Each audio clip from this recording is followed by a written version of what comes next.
All right. Hey, folks. Thought I'd go live today and see if we could get anybody to join us this afternoon. I know it's 5 o'clock, and if you're back at work, you're probably on your way home. Not a good time for a live stream, but it's the time I have available today. And I just thought I'd come on and see what's going on with you guys. Um, it's hot here, and summer gardening has kind of slowed down a bit. It's it's one of the situations where um, you take a break almost. I'm going to be growing things through the summer, but for the most part, hey, Arkansas Woodcutter and Simply Southern Roots, how y'all doing? Y'all are the first ones here. Yeah, it's been kind of slow today on YouTube in general, but I thought I'd come on and just give you guys an update what's going on. Hey, Derek, thank you for the congratulations. Um, yeah, we hit 70,000 subscribers sometime overnight yesterday, and it's been a humbling experience to grow so quickly this year. And yeah, I'm just touched. So thank you so much for that. I'm so glad. Hey, lots of folks showing up now. Hey, Adam, Sheba, Tammy, Simply Southern Roots. Again, there you go. Cackleberry Garden. You just saw your first Japanese beetles today. Yeah, that's rough, man. We had an infestation of those dudes about, I guess, 3 years ago. I'd been putting a bunch of grass clippings down and building a compost pile directly on the ground. And as it worked its way into the ground, that was just like the dinner bell for those beetles, and they came tons and tons of them. Mina, how you doing? Kamiye, I hope I said that right. Scrapbook with Becky, hey, they're from Kansas. Hey, Greta, how you doing? I got some friends in here now. All you guys showing up, appreciate it. Shannon, welcome. So, yeah, so 70,000. I'll tell you what happened this year. I started off the year with maybe 25 to 30,000 subscribers, and I thought, my goal this year would be about 40 to 45,000. And spring, if you have a gardening channel, you know this. If you watch your statistics, springtime you get this big hump in your statistic. I guess I should go the other way. You get a big hump in your statistics, and then summer it trails down and flattens out a bit, and then in fall you get a smaller hump. And I thought, well, by the end of spring, maybe I'll have 40,000, 45. But wow, man, I got tons of subscribers, and then all of a sudden, as it was going up, that caught the attention of YouTube. And there was one day last month, best month I've ever had. YouTube featured me on their homepage as a up and coming content creator, and that just blossomed my subscriber count like crazy and brought me up to where we are today. So I really appreciate all of you, all of your comments, all of your participation in the comments thread. We've really built a nice community, and that community is very special to me, and I'm grateful for all of you guys. Thanks, Stacy. Appreciate it. Oh, Smoke Eater 70. How you doing? Um, so I thought I'd just go live today and say thanks, but I also want to talk about in a little bit the Aminopyralid herbicide threat that is becoming more and more dangerous these days because well, I get a lot of messages on in the comment section here on YouTube on my channel, but I also get a lot of people sending me pictures on my Facebook group and saying what's going on with these plants. And hey, Joe Wade, how you doing? Um, and so the more and more I look at these, the more and more I've been discovering people with aminopyralid herbicide damage. And so I ask them, what have you done with your soil? Have you brought stuff in? Have you brought in manure, compost, or hay? And usually that's the case. They say, well, yeah, we brought in some compost in bags. We brought in some black cow manure. We brought in hay from our local feed store for mulch. And after we brought that stuff in, that's when we started noticing our plants, especially tomato plants, doing that curl thing where the leaves curl down and all the new leaves start to get deformed, and they're really deformed like fractal art almost. They've got sawtooth edges, and they're kind of stringy looking and sad looking, and sometimes in a really bad case, they just die. And so I've been receiving a lot of pictures and messages about that, and it's getting much more widespread. Hey, African Lion, how you doing? Good to see you here. Jacob, how you doing? North Carolina. Thank you, appreciate it. So I just wanted to talk about the reality of aminopyralid herbicide damage to gardens. and just remind everybody that this is a real thing. I did a video, several videos last year when my spring garden was wrecked. I brought in coastal Bermuda hay, put it on my garden as mulch, real thick, and didn't notice anything until it rained real heavy, and it just washed all that herbicide that had been sprayed on that hay down into my soil. And all the growth on my tomato plants from that point forward was damaged, and my tomato plants began to die. And that's when I discovered everything I needed to know about Aminopyralid herbicide. And after that, of course, you get very wary of bringing in to your garden things from the outside. So, hey, how to garden? How you doing? Hey, Stacy. Yeah, I test everything too now, but I didn't before that. Hey, Janice, good to see you. Grazon is stunting your peppers and peas and beans and maters. Yes, it's all over the place, and it's no good. Yeah, Derek, I only use my own compost now, or if I bring something in, I do what Janice was talking about. I think it was Jan. No, it's Stacy. You test it first. You do what's called a bioassay, and you plug in some bean seeds in there. Beans are a really good teller.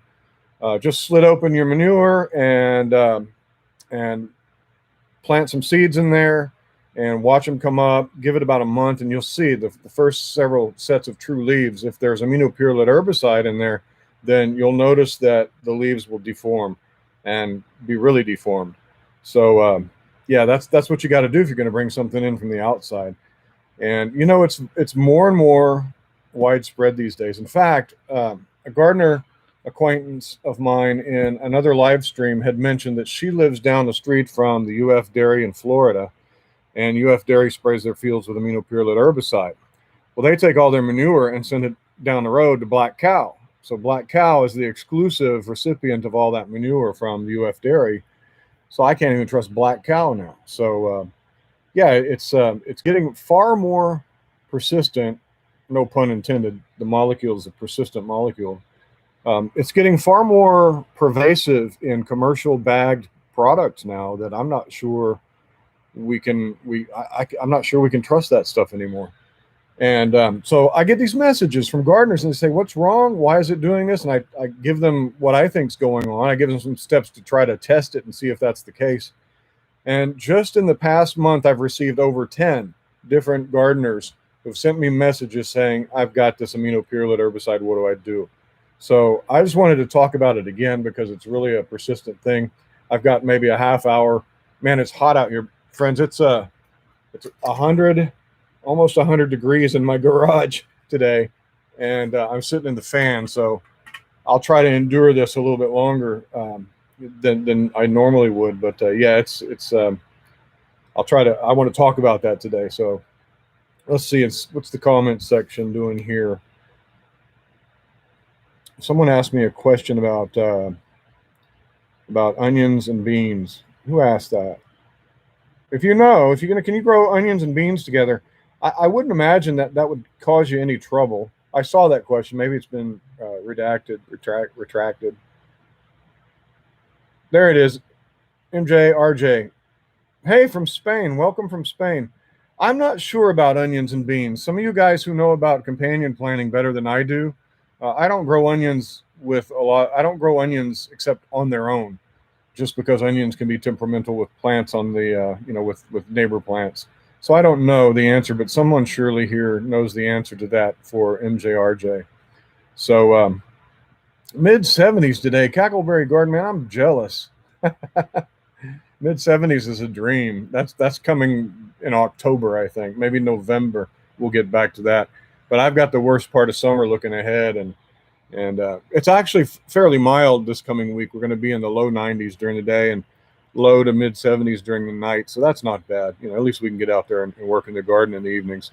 So yeah, this Aminopyralid thing, with so many people having difficulties with this, I just thought I'd talk about ways that we can get the word out, ways that we can share with our fellow gardeners this threat and get people to realize it is a threat. Most people who have not experienced it kind of brush you off, say, yeah, because they think, well, if it was that big of a threat to gardeners, then surely we'd all know about it by now. And surely the companies putting together these bagged manures and composts would do something about it, but they don't. So far, they haven't. And it's getting more and more prevalent, such that a new gardener might start their new garden bring in tons and tons of material, do a whole lot of work to build their garden, and then have all their plants die and not know why. And nobody will give them answers. In fact, earlier today, I was on a live stream with David the Good, and he was talking about a gardener who has experienced this very issue. She brought in tons and tons and tons of garden soil mix that included some compost, and that compost, turns out, was tainted with some sort of an Aminopyralid herbicide, and it's wrecking her garden. And so David has taken up collections for her, and we're trying to help her out. But I wanted to share her video with you. Her name is Caroline Ham, and David's talked about her today and shared her video, and encouraged her to put together a video about her story. And I want to share that with you guys when you get a chance after the stream or whenever. Go check out Caroline's video and take a look at it. There it is. I've linked you there for. I've linked you there to her video. Go check that out. Give her some encouragement and see how this looks. Her tomato plants have the classic deformation pattern that if you see the same thing in your garden, then you need to be really cautious about what you're bringing into your garden. The curling of her tomato plants on the growth, the new growth was really extreme. It's pretty extreme. Now the plants aren't dying, but they probably won't put on healthy fruit if they fruit at all. So go take a look at that. So let's see, the Tinker's Wife. Hey there, thanks for answering that. You've got onions in your garden boxes right next to beans. They're doing great. Awesome. That's good to know. I don't know about these things. Like I said, if I'm growing onions, I'm just going to kind of grow them in a block, and I don't grow them next to. Well, I grew my onions this year next to beets, and everybody was happy together. And I've grown onions next to pepper plants, and they seem to be fine. So yeah. So if you happen to find that you've brought in compost, manure, hay for mulch, and you discover that you have Aminopyralid herbicide, the danger in this is that it's going to last for, it has the potential to last for years. The problem with this herbicide is that it's persistent. The molecule is persistent. And the molecule being persistent means that it gets sprayed on the intended crop. Cows can eat it safely. It can pass through their digestive system and go through a cow's digestive system and not break down. Like most other herbicides are going to break down. You know, you put hydrochloric acid and stomach acid in there, they're just going to break up those molecules.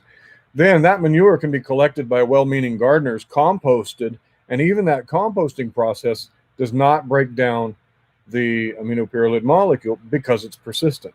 And that persistency can last for, some people have reported, 4 to 5 years, which means that you can wreck your garden for years and lose several growing seasons at a time. And so there's not a lot you can do about it once it's in your garden. You can't wash it out, you can't weep it out. But there are some things you can do to try to remedy that and bring it out of your garden. And the way you can do that is with a monocot crop. If you remember your high school biology, when you learned about seeds and plants, back then it was really boring to me. I was really dull, even though I wanted to be a biologist at that time. But seeds grow in a couple of different ways. There's the monocots, which send up a single shoot like a grass. And then there are dicots, which send up, like the more familiar to us gardeners is when a seed germinates and it has those two cotyledons, those two seeds, and those two false seeds. Those are called dicots, or more commonly known as broadleaf. And so grass is not affected by grazon. It specifically targets these dicots, these broadleaf plants.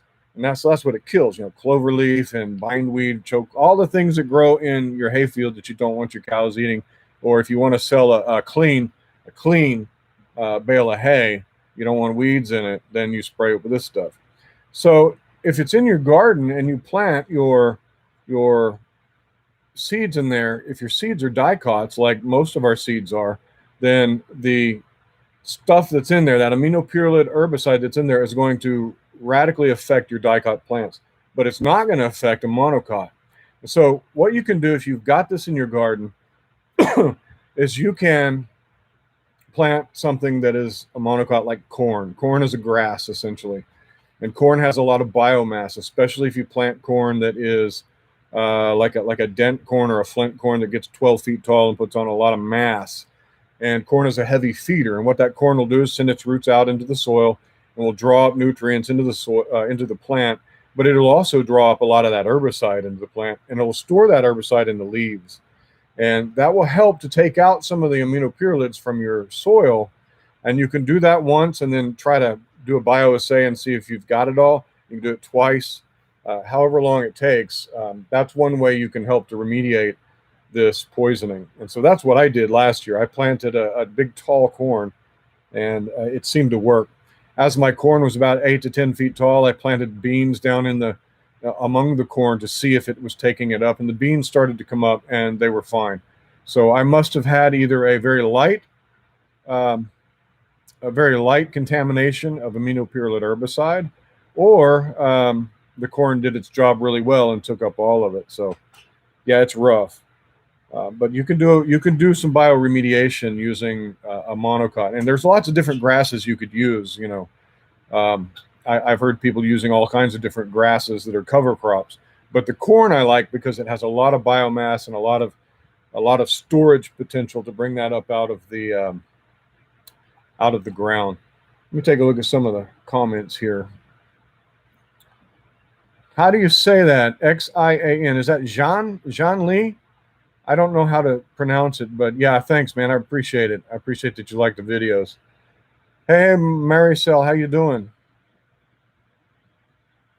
I've got a message here from Maricel. Let me see. I don't know what that message is. I can't see it.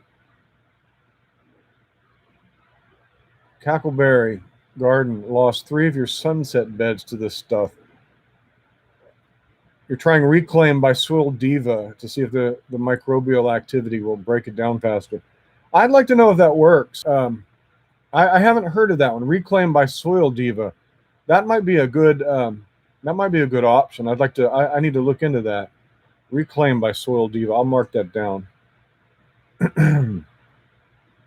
Yeah, I'm having a good day, Ali Jot.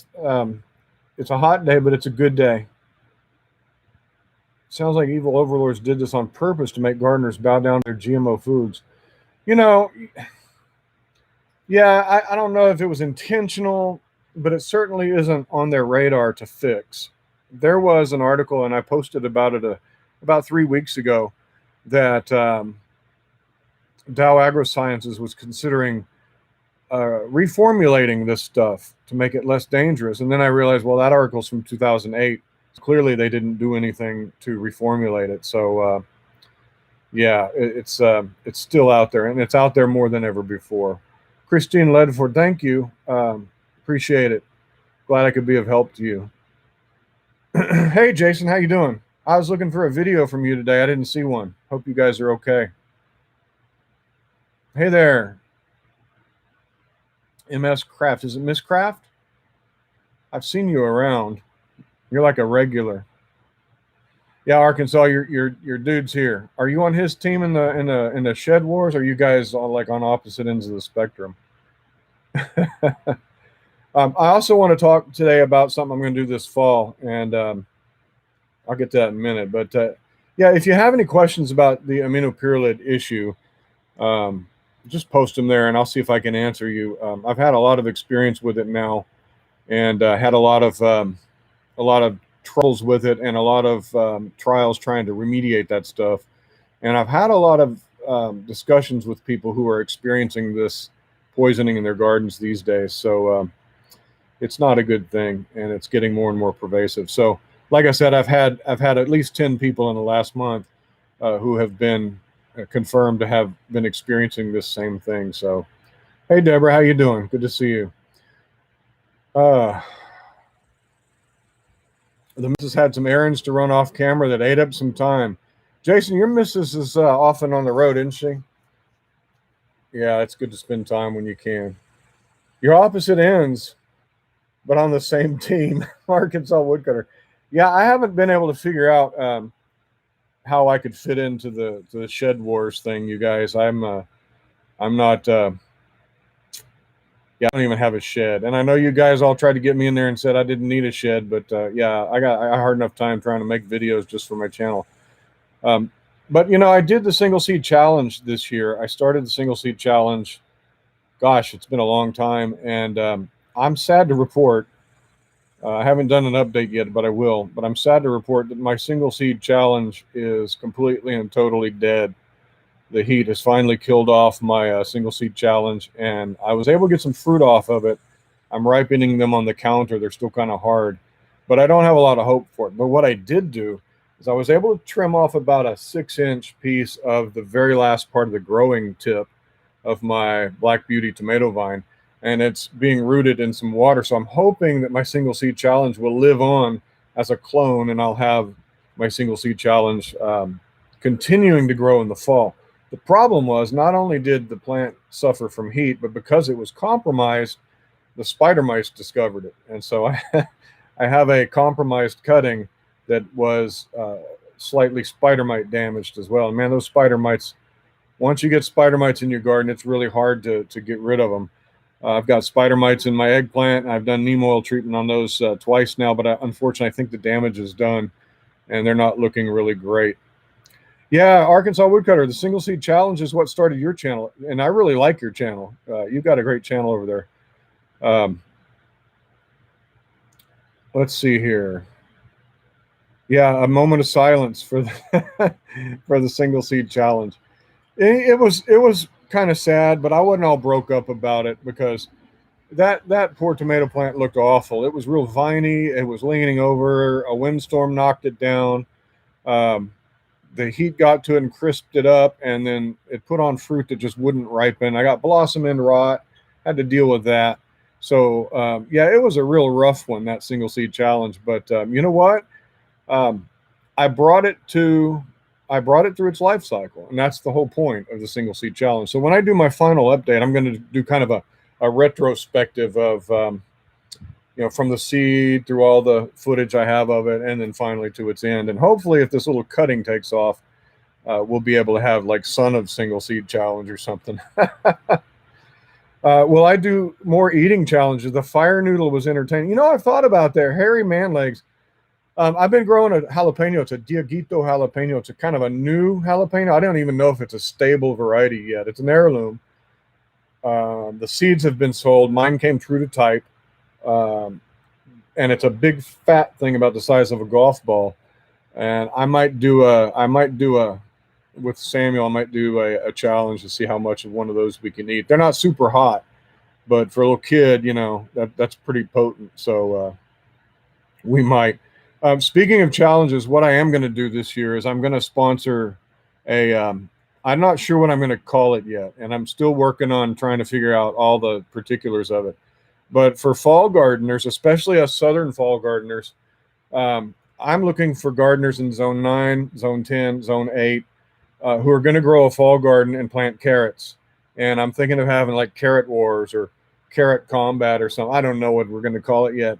But I'd like for all of us to that want to participate in this grow carrots through the fall garden and see who has the, you know, have some criteria for winning. And actually, I'm not sure how to do the voting or the winnings yet, but we'll be talking about it. But I've already got a couple of channels interested.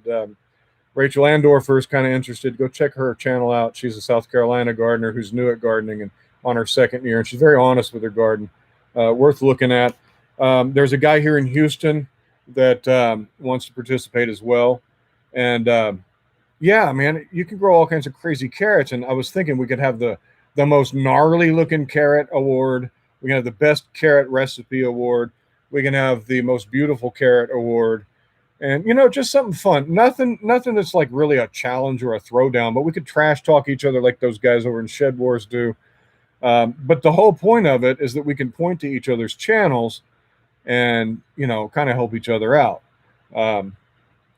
That's always fun to do, right? Especially if you've got a small channel and you want to participate in something like this with some larger channels. That's a good way to get you some views and have somebody discover you. So yeah, if you wanna be in the carrot wars, I'll be putting something in my on my community tab in the future when I get all figured out, and I'll log down all the people that want to be involved on it. Yeah, gnarly carrot roots, Janice. Some of those carrots I grew last year were pretty gnarly looking. And they've got character, you know. You pull up a carrot that's got 4 legs on it, and you think, wow, that looks like something out of a science fiction novel. So, yeah, let me go up here and see some of the comments. You guys were asking some questions.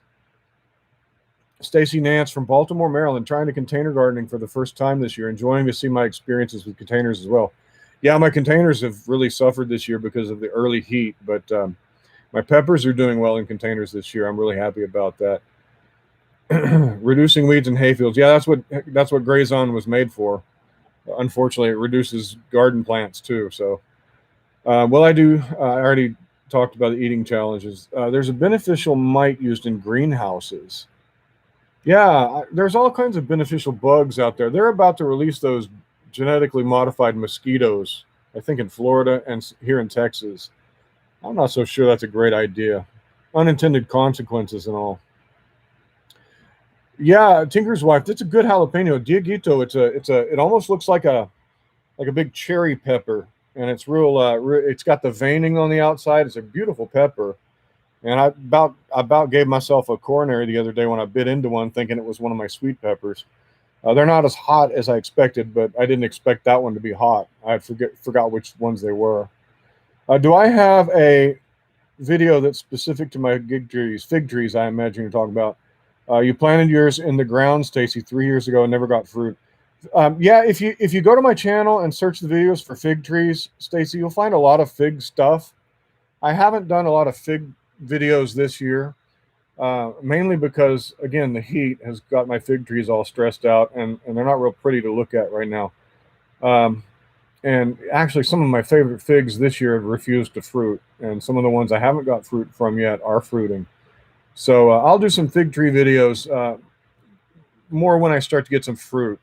So there's a lot of fig videos, though, in a couple years ago when my channel was a little bit younger. The production value is not that great, but yeah, they're fig videos.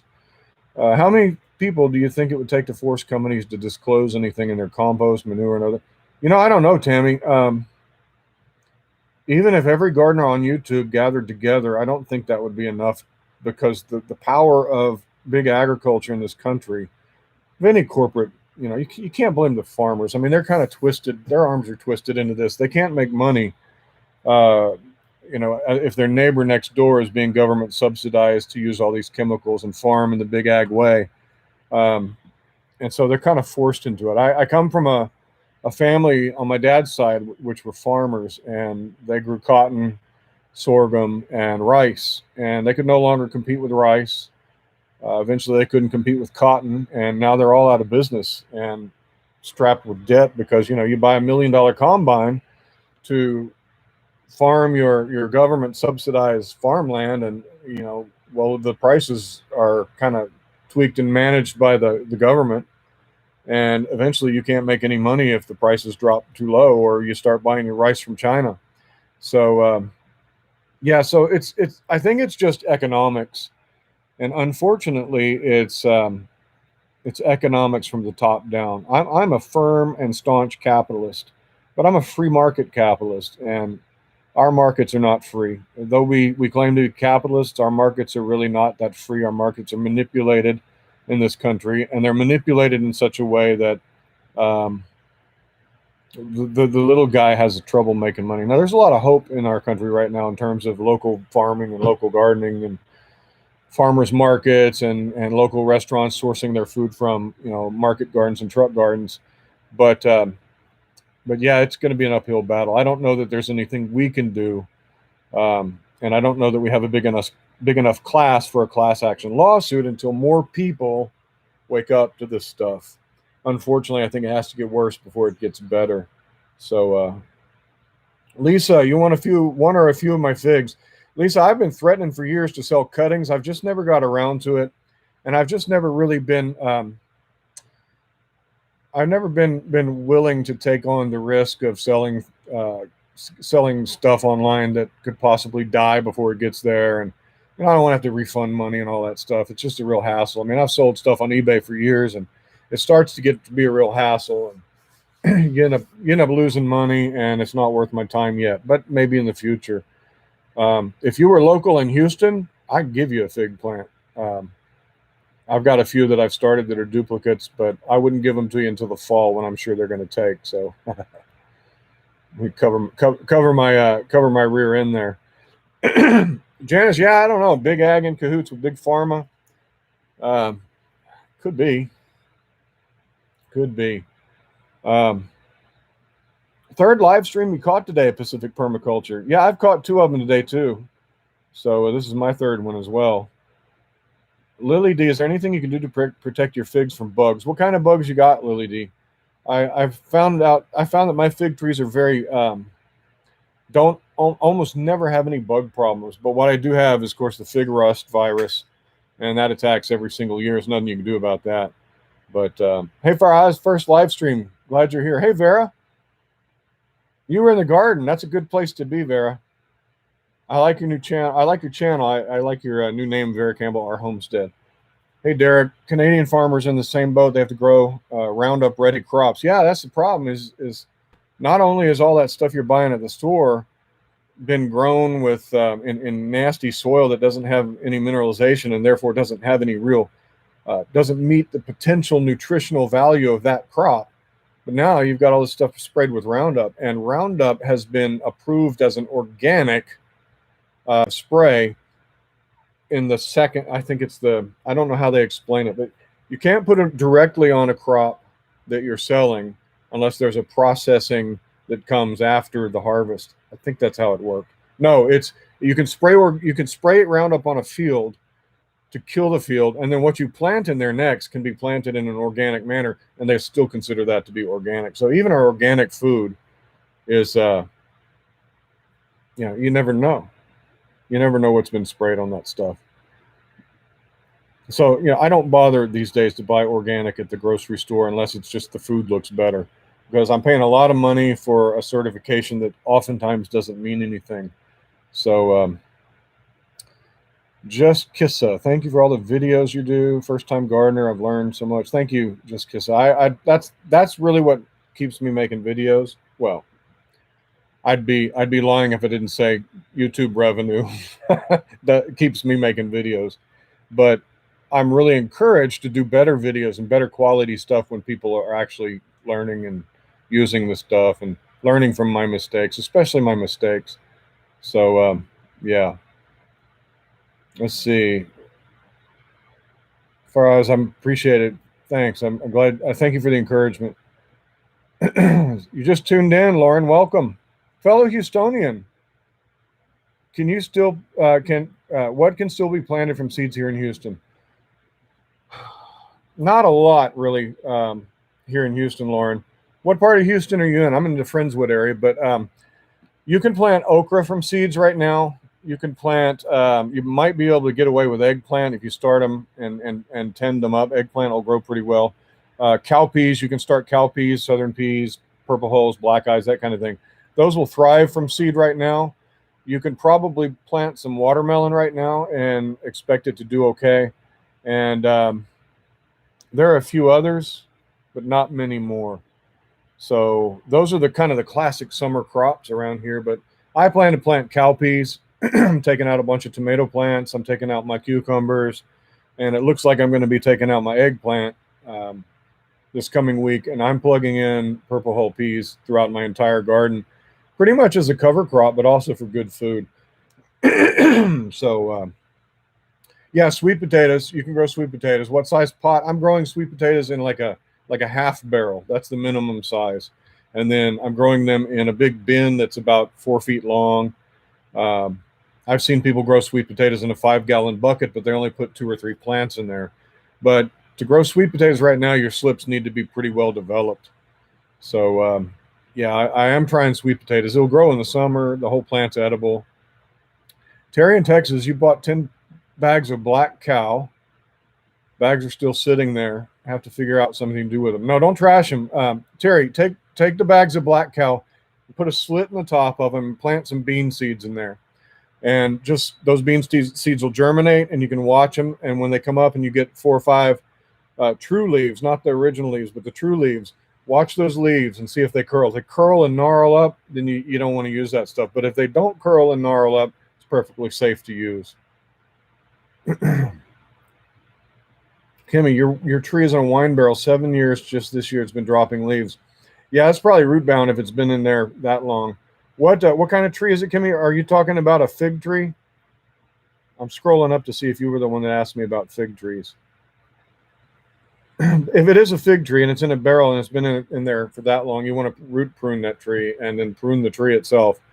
If it's a fig tree, so wait until the tree is dormant, pull that sucker out of there and get you a machete and chop off half of that root ball, and then prune the tree down by a half as well.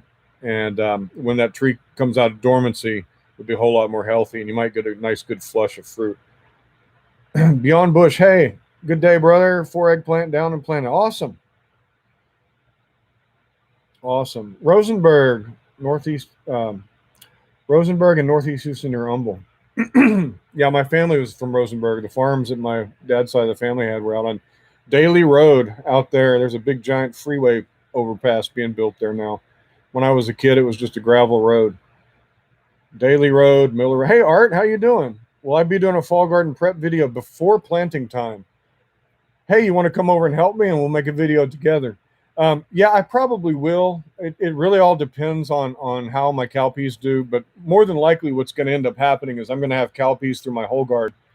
They'll die off and look crispy and crunchy. I'll go and scrape the whole thing, flame weed the whole thing, and then stir up hoe the whole thing, let it sit a week, flame weed it again, put on a top dressing of compost from my compost pile, however much I get. I've got about 2.5 feet deep in a 4x4 bin, so that'll be my amendment, and just kind of rake that around. That'll be all I do to prep my garden for fall. And I'm going to try something. I got a list here of things that I'm going to try this year for fall, and it's on a seed packet. I'm going to be growing Brussels sprouts, cauliflower, carrot, cabbage, carrots for the carrot war. I'm going to try some English peas, and I'm going to grow some soft neck garlic, onion from seed.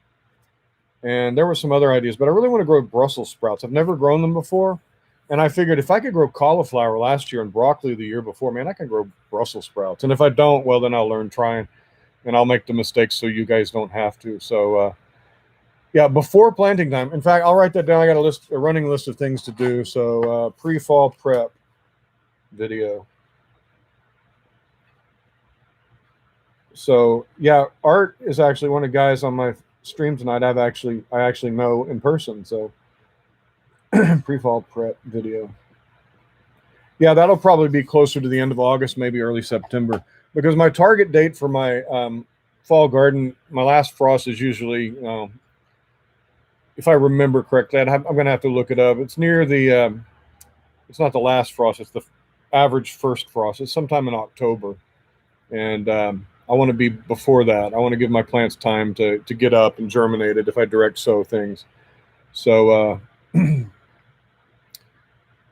yeah, Jason, cowpeas, they're worth having. You can start cowpeas at any time, though, so it's not like they're going to be late. So, hey, Vera, thanks for stopping by. See you next time. Faraz, it's am I pronouncing your name right? Faraz? Wiley, Texas, next to Dallas. Yeah, man, up there it gets hot. It gets hotter than here. We got the Gulf Stream keeping us at least 5 degrees cooler. But they'll grow fine up there. So cowpeas, Faraz. Cowpea is just a generic term. Within cowpea, the cowpea family, you have black-eyed peas, I think southern peas, zipper creams, purple hull peas, and there's hundreds of varieties to choose from. And purple hull seems to grow the best for me. This year, I got a bush-type purple hull that's supposed to be a little bit faster. I got it from Gurney's seed. If you order from Gurney's, give yourself time. They're incredibly slow, but they have some interesting varieties. And so I bought a really highly reviewed bush variety of cowpea, and yeah, I'm looking forward to it. I'm going to give that a try. I've grown cowpeas, purple hull cowpeas in the past that were vining varieties, and those are just fine too. Just be aware, if you grow a vining variety of cowpea, which most of them are, they're going to totally cover your garden, and it makes a really good cover crop, and they're going to just sprawl out everywhere. Just let them do that. You've got watermelons coming in, and Katie, hey, Robert, how you doing? My watermelon seedling, the one that came up, is looking like it's probably going to die. I didn't really care for it too well, but I think I'll plant some more and see if I can get some late watermelons. Tammy in Iowa, corn and beans are big there. Roundup is dangerous. It'll eat the skin off your hands. No kidding. Lauren Mickens. Yeah, I'll keep the videos coming. They'll be a little slower in the summer. I'm sad to say it's just too hot to have anything to video. But yeah, Baker Creek Seeds, they often have at least 24 varieties of cowpeas available if you're interested in that. But Baker Creek, if you don't get their catalog, so there's two versions of the Baker Creek catalog. There's the skinny version, which is about 1/4 of an inch thick and has most of their stuff in it. But then if you buy the catalog, you get a 1-inch thick, gigantic volume. It's like the Sears catalog when I was a kid. It would come in and you'd go through it day after day and marking all the toys you want for Christmas. But yeah, Baker Creek, there's some special folks there. How do I handle a cover crop in a raised bed? I heard one guy mows it and then covers it with black plastic for a few weeks. Yeah, that's a good way to do it. The way I handle my cover crop is I use something I can easily pull out and I don't have to mow. So my cover crops in the summer are my cowpeas, and I just leave them there. I can come in and just kind of pull the whole bunch of vines off in a big mess, and then just rake up what's left. And I leave the roots behind. I don't till. Occasionally I'll loosen the soil, but generally I don't till. I just don't see the point. When I leave the roots down there, they're aerating everything for me. Compost aerates for me. My soil remains nice and loose. I will till a little bit if I'm going to plant some carrots or something, but I generally don't till. Zucchinis are blooming, Jan. Good, awesome. You're in Cleveland, Ohio. You know what? You said Cleveland, and I thought Cleveland, Texas, which is a little town northeast of Houston. And yeah, if it was cold there, I'd be moving there.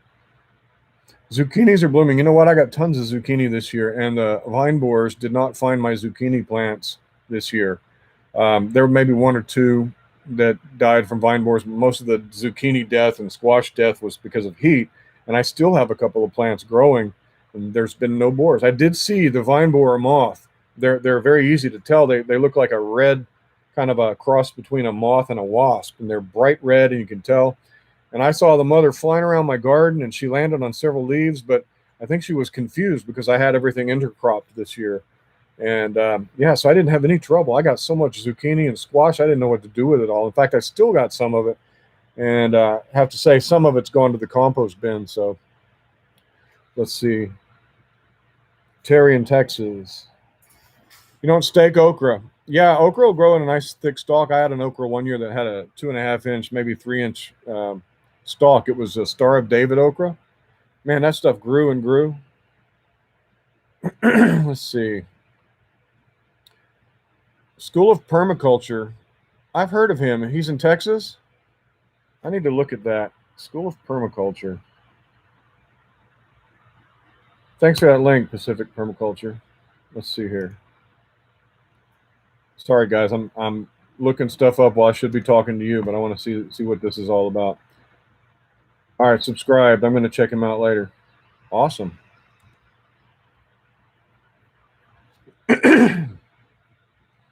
Hey, have a good one, Cackleberry Garden. Get your drip irrigation system in and do better than me. I'm out there standing around with a hose like a chump.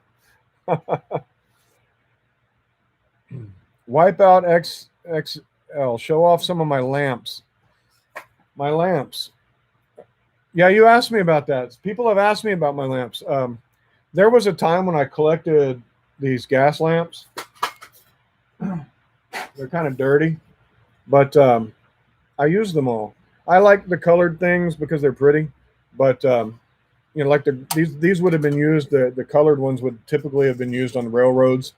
The green being a positive signal, red being a no-go, and a white. They had a white one. But yeah, I've collected some lamps, and most of them that are in my garage are current commercial varieties you can get.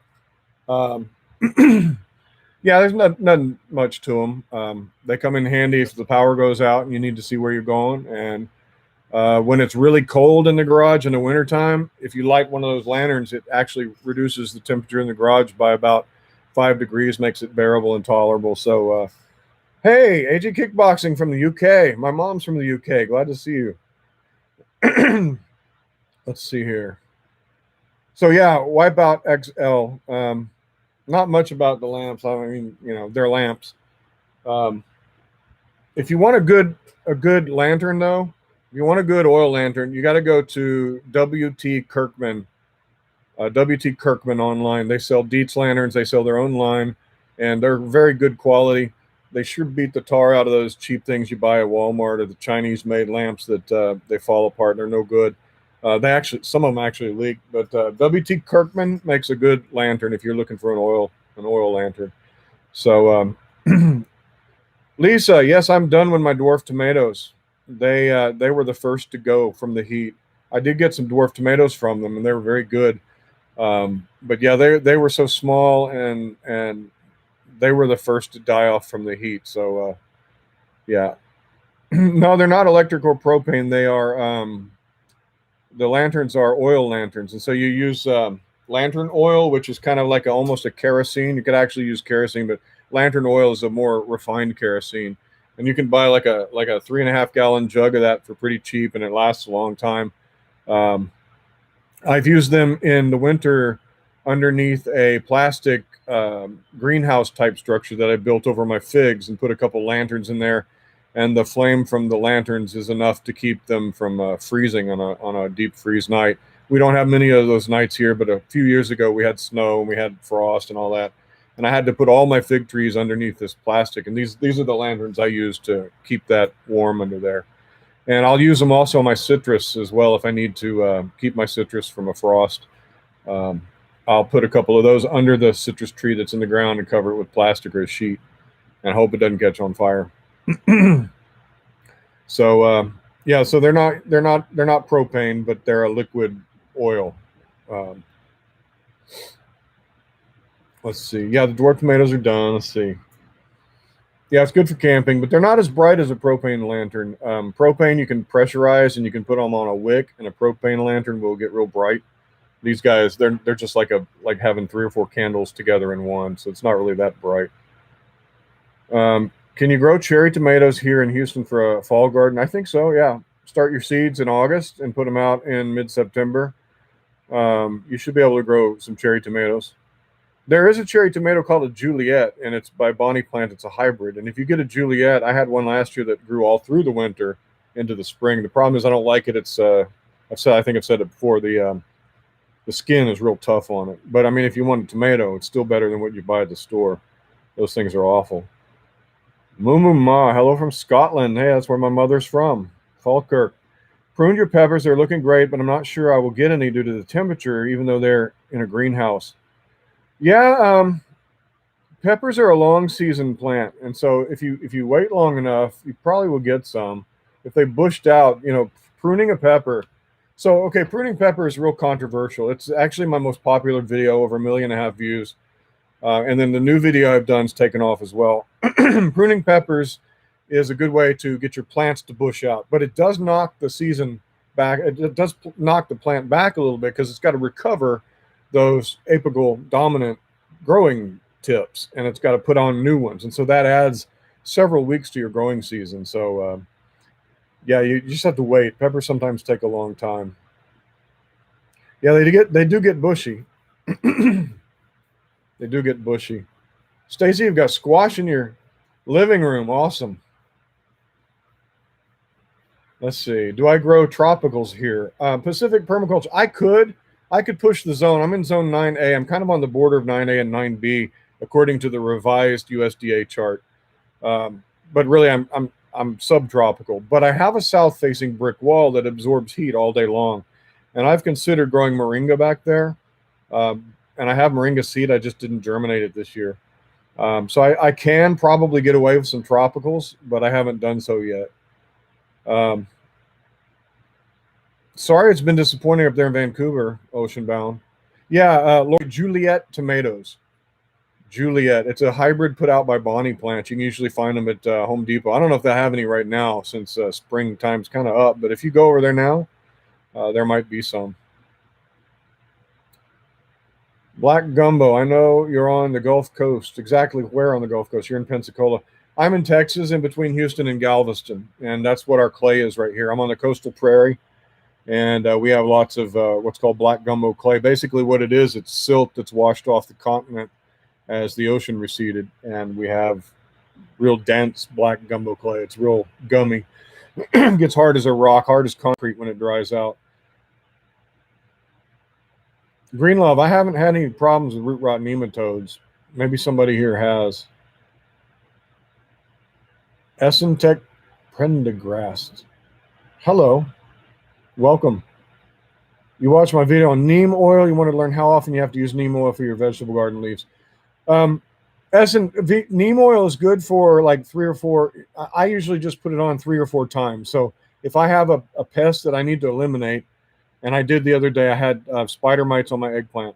I'll go out and I'll coat the entire thing in neem oil. I'll use an entire spray bottle of neem oil solution, the way I did it in that video. And then I'll come back 2 or 3 days later and I'll hit it again. And then 2 or 3 days later, I'll go out and look and see if that took care of the problem. If not, I'll hit it again. And usually that does it. So 2 or 3 times. If it rains, you'll probably want to go out and do it again.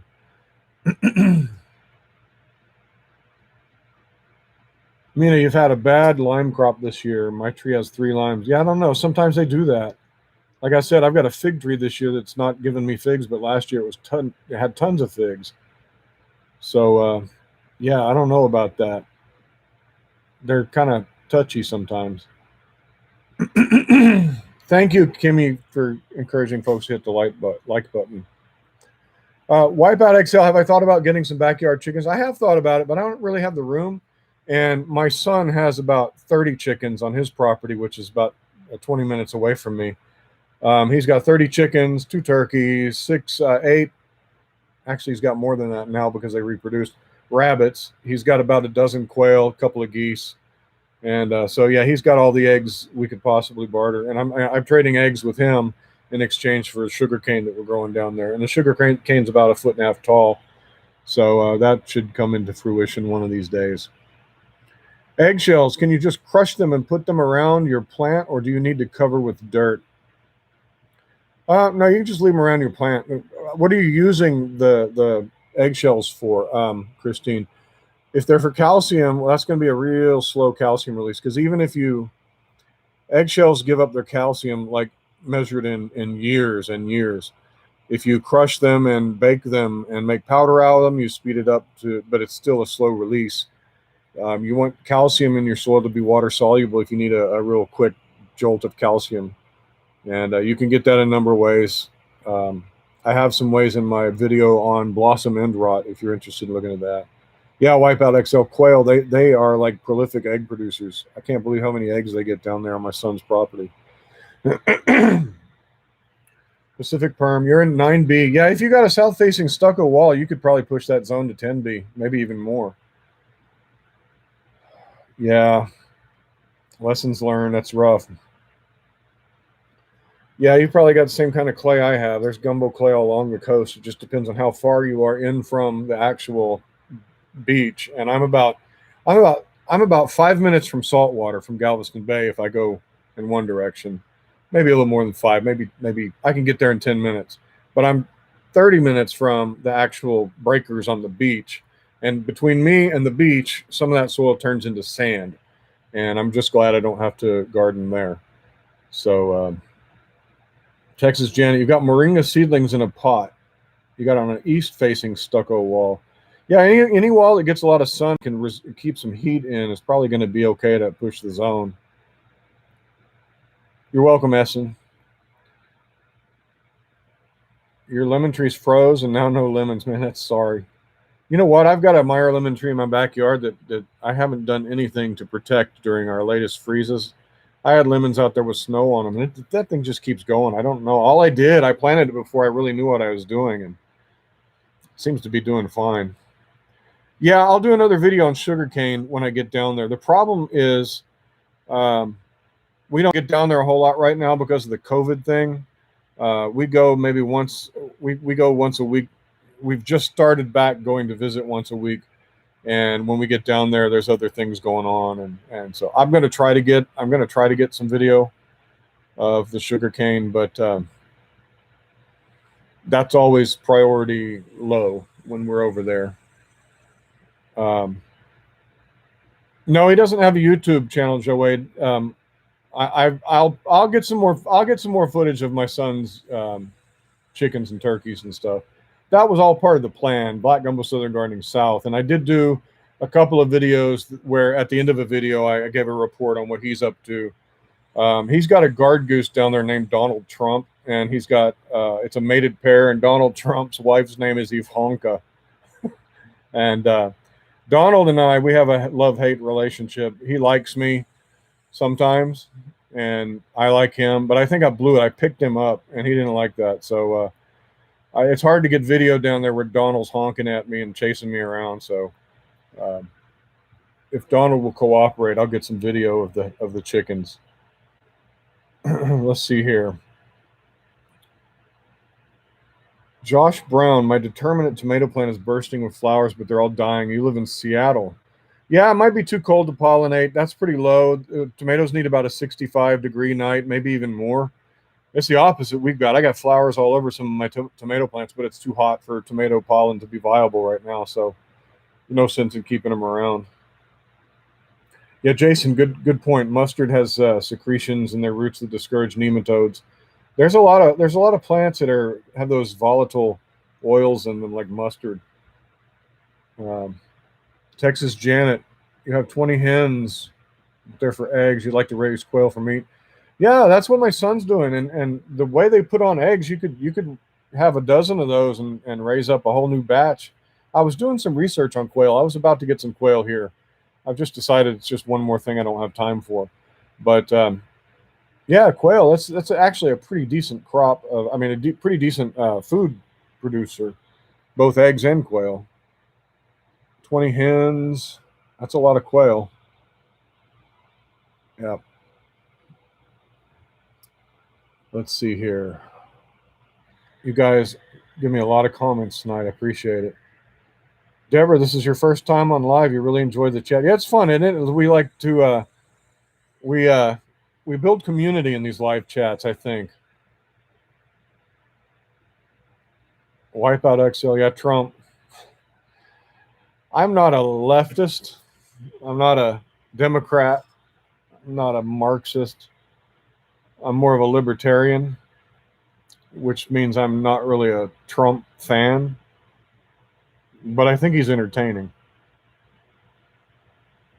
And I'd rather have him up there than, I didn't vote for him. I voted for someone else, but I'd rather have him up there than some of the other options we have. But yeah, he's kind of a buffoon. That's why my son's goose is named Donald Trump. Enough politics. I swore to myself I wouldn't go there. Will peppers survive over winter in dark, a cool garage, or do they need light? You know, Green Love, I don't know. My peppers survive over the winter just leaving them out in the elements, and they start to look bad, and sometimes they'll freeze back. I'll throw something over them if there's going to be a hard freeze. But for the most part, they die back a little bit, and I trim them up, and they come back. My jalapeno plant right now is a veteran from last year. I've got several veterans out there from last year. And all I did is in the spring when they started to start getting those tender buds on them, I trimmed off a lot of the dead growth, and they're doing fine. So let's see. Fedora Master, doing well. I am doing well. Thanks. Appreciate the encouragement. Would I agree that compost is a good plant fertilizer, better used to feed the soil microbiology? Compost really feeds soil microbiology. Your plants don't feed directly off compost in most cases. You're feeding the bacteria in the soil, which then the bacteria are the ones that break down the various things in the soil and release the nitrogen, the phosphorus, the carbon, the calcium, all the things your plants need. So yeah, compost really does feed soil. We just say it's good fertilizer. Let's see. Mama, sorry if I'm overstepping, but something that stuck out from your channel when I started watching was you talking about gardening and retirement. It would be interesting to see a video on more in-depth perspective on that, or how your life and family changed with gardening. Good night, Mama. Thanks. Appreciate you stepping in. Yeah, I don't remember talking about retirement because my plan is not to ever really retire. I plan to go on doing what I'm called to do until I no longer can. or until I believe that my calling to my preaching, I'm a preacher, is no longer active. And so, yeah, I don't really want to quit. I don't want to stop retirement, or I don't want to retire. I don't know what I'd do with myself. So let's see. Yeah, my family has changed with gardening though, because I've been more. My garden makes me money. Um, my garden makes me money because I placed it all on YouTube and worked hard to get there over the past 3.5 years. So yeah, so I treat my garden as kind of a side hustle, a side job. Although I would garden anyway, now I'm more motivated to garden and keep something going. And now I no longer have a problem if something fails, because if something fails, that's an opportunity for me to show you what stuff looks like when it fails. So it's a win-win for me, even if something fails. But yeah, I was talking about retirement, but how gardening wasn't easy and something you thought it was people did it. Yeah. I get it. Yeah, I used to think when I was younger that gardening was something old men did and went and puttered around in the garden when they retired. But gardening is hard work, and I've discovered that yeah, I put in a quite a bit of work to garden, and it is pretty tough. So yeah, it's not just a casual little hobby, especially when it's 98 degrees and you're in the shade like it is right now. So yeah, it's tough. Any word on using comfrey in the garden as a fertilizer? Does it do well in Houston? Lauren, I've never grown comfrey. I tried one year and it didn't come up, and I'll probably try again. Comfrey has a lot of benefits, but I haven't grown it, so I don't know. Maybe somebody else here knows. Dan, you're working on a Charles Downing-esque garden setup, but in a small scale, 100-meter plot. Yeah, that's good. I've tried to implement a lot of what Charles teaches. I like Charles. I've often tried to do my Charles imitation, but I'm not lanky enough. But I love Charles. Yeah, he's great. And he's also one of those that teaches us about Aminopyralid herbicide. His garden was affected by that as well. He was one of the first in the UK to bring this to light. So, yeah, let's see here. Christine led for calcium, eggshells. You had some issues. First time gardener. Garden soil is old and wasn't amended prior to spring season. 1 tum to 1 gallon of water for foliar spray. Yeah, I use Tums as well as an emergency blossom end rot remedy. Grind up a bunch of Tums, put them in a gallon of water, and then dilute that and do a foliar spray or water your gardens with it. Tums gives you, when it's dissolved, gives you free calcium that's readily available to your plants. That's how I stopped my single seed challenge when it had blossom end rot. I stopped that rot by doing the Tums thing, and it works. It's worked for me in several years in a row. So you're beginning a garden in Rosenberg, Elena. Hey, how you doing, Elena, in Rosenberg? Could I start my fall seeds and set them outside? I wouldn't start them yet. Start your fall seeds in middle of August and put them out in the middle of September. Maybe even start them at the beginning of August. And the problem is if you start them outside in August, it's too hot really for little tender seedlings. So you probably got to, you don't have grow lights, so you probably going to have to find a way to either direct sow them, and don't do it in August, direct sow maybe in October. Tell you what, Elena, go online to the Fort Bend County Agricultural Extension Office, Google it, and see if they have a chart that tells you when is the best time to plant your plants. I know over here in Harris County, we've got that at the Harris County Ag Extension, and I think A&M sponsors the Fort Bend County one too, but check that out, and they should publish a chart, and that's your best bet to tell you when to start things over there in Rosenberg. Let's see here. Gardening can be a ministry. Yeah, Jason. Gardening is a ministry, definitely at my church. If it hadn't been for COVID, I would have given away tons and tons of tomato seedlings this year to my congregation. I give plants away to my congregation every year, so good benefit to being involved in a group of people that has a gardener in it. Free plants. Let's see here.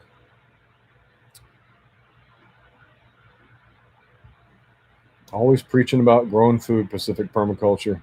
You preachers. Always preaching. All right, guys, I've been on about an hour now. If you have any final questions or anything you'd like to say it now, because I'm going to go inside where it's nice and cool. I'm going to read my spy novel tonight and chill out with my family and think about when I'm going to get around to considering going outside in the heat and planting my cowpeas. So it's been real nice to talk to you guys tonight, and I'm just so grateful for all the subscriptions. I'm so grateful. Is that you, Sam? Yeah. Hey, man, come here. Y'all, Samuel just came out. Samuel hadn't been on my videos in a long time. This is a live stream. Yeah. And a lot of people that watch our videos are on here right now. So say hello. Hello. With my helper. So Samuel's about to get a guinea pig? Maybe a guinea pig. So that's more compost, right? Wow. Stuff for not the guinea pig, the bedding. Put my new guinea pig in the compost. We can compost. Compost, you can compost a guinea pig, that's for sure. Yeah, but hey Jen G, I was just signing off, but I'm glad you made it. 12:20 a.m. now. It's 6:20 here. Let's see here. Oh, Miss Kraft, thank you so much for the super chat. Wow, look at that. There's a little bit of revenue for us, huh? Thank you so much. I do appreciate it. What an awesome generosity. I appreciate it. I hope, Miss Kraft, that I can be as helpful to you that all of you people have been to me, and by subscribing to our channel, doing things like that, giving me a super chat. I'm so grateful. So, all right, that super chat encourages me to stay on for 5 more minutes. So,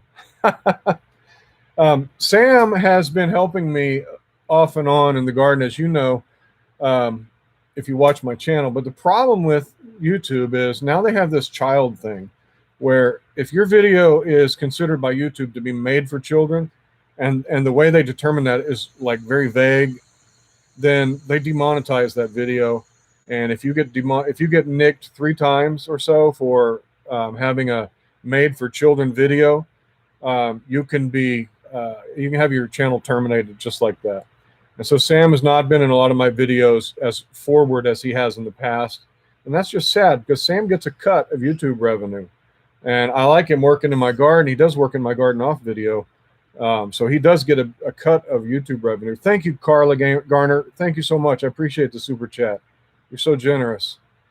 So yeah, a little slice of that's going to go Sam's way. Maybe that's going to help to pay for his guinea pig. Jason wonders if the guinea pig manure needs to be composted before adding it. You know, I don't know if it's like rabbit poo, Jason, but we'll find out. That's a good experiment. That's a whole video, right? Can we use guinea pig manure? 5 more minutes, yeah. Stacy, 5 more minutes. You give me a super chat, you really encourage me to stick around. So, but yeah, Sam's been helpful in the garden this year, and I wish I could have him on more. All right, yeah, you just call yours made for adults. I do the same. It's not made for children, is what I check. And I don't think you could, if you were any reasonable human being, look at my videos and say that they were made specifically for children. They're made for gardeners, and they're not made for kids, although kids watch them, and I know some kids watch them. I know that Art, who was in my super chat at some point, his kids have watched my videos. Kids at church watch my videos. So, yeah, but they're not made for kids. So far, we haven't had anybody challenge this YouTube ruling yet. It's all a privacy issue. It has to do with protecting kids' privacy online. And YouTube basically threw all its content creators under the bus and punished us for it. So, yeah, a lot of channels went away. A lot of made-for-kids channels that were doing really well went away. A lot of people lost their income because of it. But anyway, enough of that. Thank you for the compliment, Green Love. He's a little more handsome than I am. Yeah, I appreciate it, John. Thanks a lot. Guys, I'm going to sign off. It's getting hot. I got both of my sons here tonight, so I'm going to go spend some time with the family. I really appreciate all the subscribers, the subscriptions. Thank you for taking me to 70,000. I'm so grateful to all of you who could comment. I'm getting to know so many of you, and I really appreciate the super chats tonight. And so, guys, I'll probably go live again next week, probably about the same time on Monday night. If you guys are interested in joining me, I'd be happy to see you there. So Hey, happy gardening to all you guys, and like our channel, subscribe if you haven't already. We'll talk to you next time. Bye-bye.